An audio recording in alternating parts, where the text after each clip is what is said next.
Hello, welcome to my YouTube channel HK Unique World, and today I would like to talk about a great empire. It was the Assyrian Empire, and the empire was not great from the very beginnings, but it was developed by different rulers. There was a strong ruler in the history of Assyrian Empire was Tukulti-Ninurta was a strong ruler at the time, and he captures the neighboring states, and gradually he was becoming the great ruler. After his successor was the first Tiglath-Pileser was also a great ruler and a great king. He also occupied near about 2 or 3 states, like at the times the Egypt, the Mesopotamia's parts, and also the Syrian parts, and Elams and other sites also conquered by him. And then the later the Adath Nurari was also a great person who introduced the civil service administration in the history of the world and in the Assyrian kingdoms. Later, his grandson was a great ruler. His was Nasirpal, actually was a great ruler, and he set up a capital, new capital to the Kala, and he was a great ruler,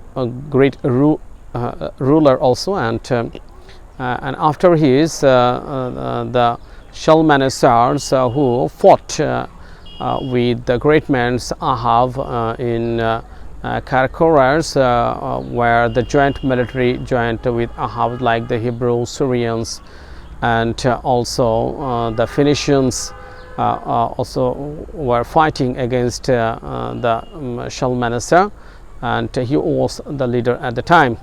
In the history of Assyrian Empire, there was also another great ruler came to the history of Assyrian Empire. He was the second Tiglath-Pileser, whose name was mentioned in the book of Old Testament and also in the Bibles. So he made a strong army, and he made a standing army which were at the time unparalleled. He said that the word of defeat is not actually the words of the second Tiglath-Pileser, and he didn't know the defeat, what is defeat. So it is proved that the time his army was the strongest army, like the other states. The Assyrians empire at the time became stronger and stronger. So he introduced different kind of weapons and new tactics. That's why the Assyrian kingdom get the solidification, and this kingdom was gradually becoming a vast empire. So later the Sargon II came to the powers, and he also conquers the Egypt, and also he destroyed the city of Thebes, and taking the supremacy against the Egyptians. And later his son was a great the leader and also the great emperor.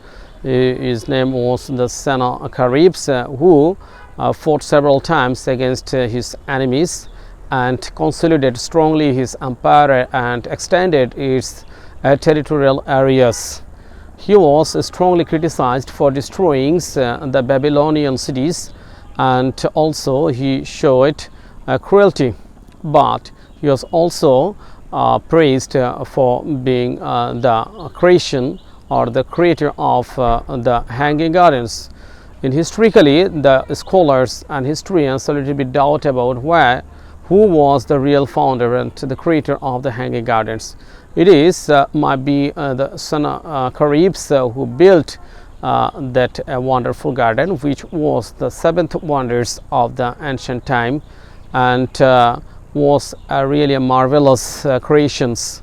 And the Sennacherib also famous because his name was written by a great English poet. His name is Lord Byron's. In his poem The Destruction of Sennacherib, what is the most important thing is that of the Sennacherib is that he extended his territorial area grace, and he also introduced the standing army with heavy weapons, and also the iron made weapons, which were very demandable things at the time. And he also had to give him the credit that he replaced the capital city and made a great capitals. Its name was Nineveh, and Nineveh was at the time the largest and most beautiful cities in that ancient times, and might be the largest cities, and enriched with heavy things like the libraries, also the parks, roads, and also the digs, and different kind of ornamented were also introduced by the Sennacherib, and he adorns the city with great heart, and he wanted to find the peace in his made Nineveh city. Nineveh city was also mentioned in a Bible. So the Nineveh city was a great the creations of the Sennacherib. And later Sennacherib, his son Esarhaddon, has extended also the territorial areas, and he also rebuilt the Babylon in hope that the people will favor him. And at the times also he extended large areas of the Assyrian empires. The last king of the Assyrian empire was the most powerful and influential emperor. His name was the Ashurbanipal, and he was the great rulers of the greatest, and he declares that he was the king of the world, and he was lion-hearted. He was very fair for his own citizens, but very cruel to the defeated peoples and also the kings. Whereas an example is that when a defeated king was captured, a dog chain through his jaw being given and being captured and kept him to the kennels. So he was also strongly criticized by his cruelty, and he many times defeated the neighboring states, those who were revolt against them.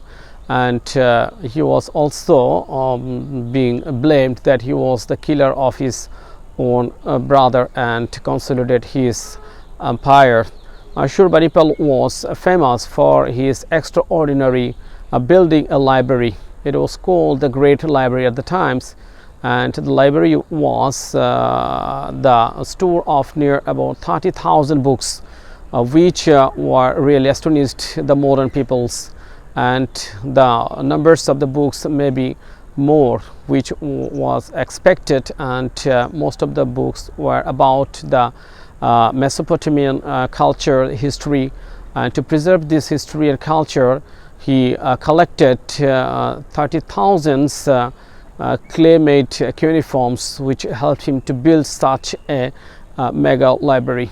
And his living place was very luxurious. He made the city so adornful and so beautiful that the historian still to be mesmerized by his wonderful workings. And he was also the lion hunter, because he wanted to show his powers and his fame and name, want to spread by killing with one arrow pierced the lion's heart, and he claimed that he was the bravest persons. His last times the empire was becoming very weakened, and his sons were not actually the perfect rulers at the times.